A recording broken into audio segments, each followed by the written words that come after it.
educating them towards the realization. So the job was more, I would say more simple, because it was unidimensional. But now it's not like that. Both the things need to happen. We have to equip the child to live in the modern world and still not mess him up with the nonsense that's happening in the name of modernity. So it's a much bigger challenge today than what it was then. And at that time, once the parents gave the children to the guru, they left him there in complete his authority.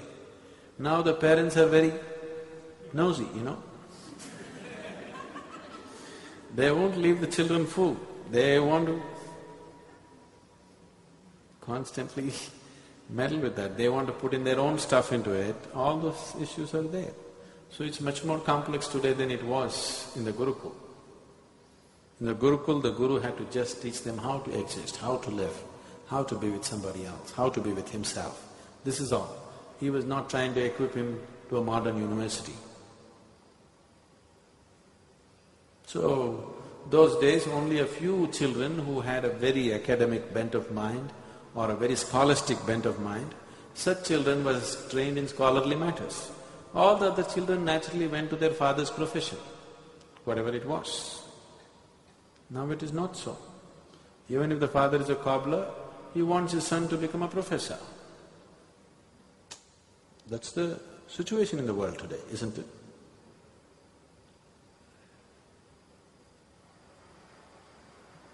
But you're saying there'll be no spirituality in the school. Isn't that a shortcoming? I'm saying no spirituality as a teaching, as a method. But at the same time, if a child grows without assuming anything, if he grows up without any nonsense, he's naturally spiritual. Because if he lives without the influence of other people upon him, if he lives by his own natural intelligence, turning spiritual is a very natural process. Only because most of the people are not living by their natural intelligence, they are living by imposed education upon them.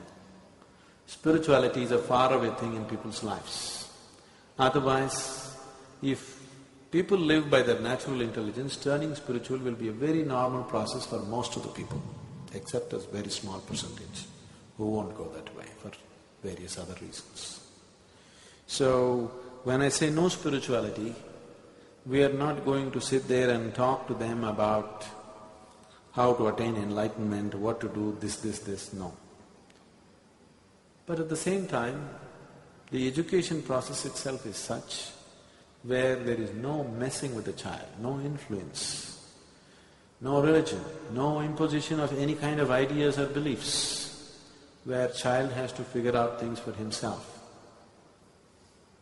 If you are allowed to figure out things for yourself, there is no other way but to turn inward, to know things about life.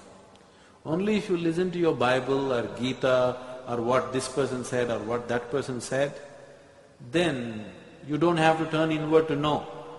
It's already written there. If you don't read any of that stuff, when you start thinking about life, when you start looking at life, the only place to look is naturally inward, isn't it? Where else will you look? One day it happened.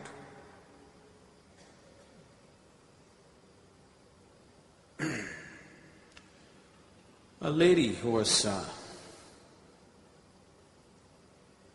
big professor in the university bought herself a home appliance, a little complex home appliance.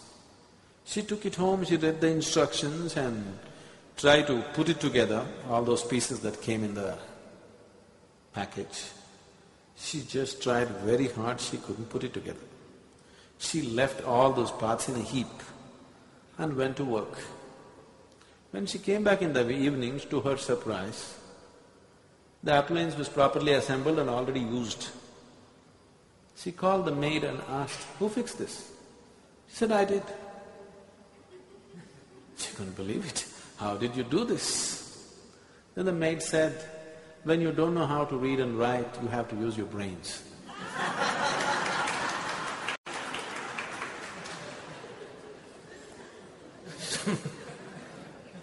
We want to teach the children how to use their brains, not just to read and write. Read and write is important, but using your brains is more important, isn't it? Just see, lots of educated people who are very successful in their careers and things like that, with their own lives, just see what a mess they are. Obviously, they're not using their brains when it comes to their life, isn't it so? The very way they are, it is very obvious they are not using their brains when it comes to their own life. They know how to go and, become doctors, engineers, become big academics and all that stuff. But when it comes to their own life, it looks like they have no brains at all, because they've forgotten how to use it. It's not that they don't have it. So, education should, stimulate your brain, not dull your brain, isn't it?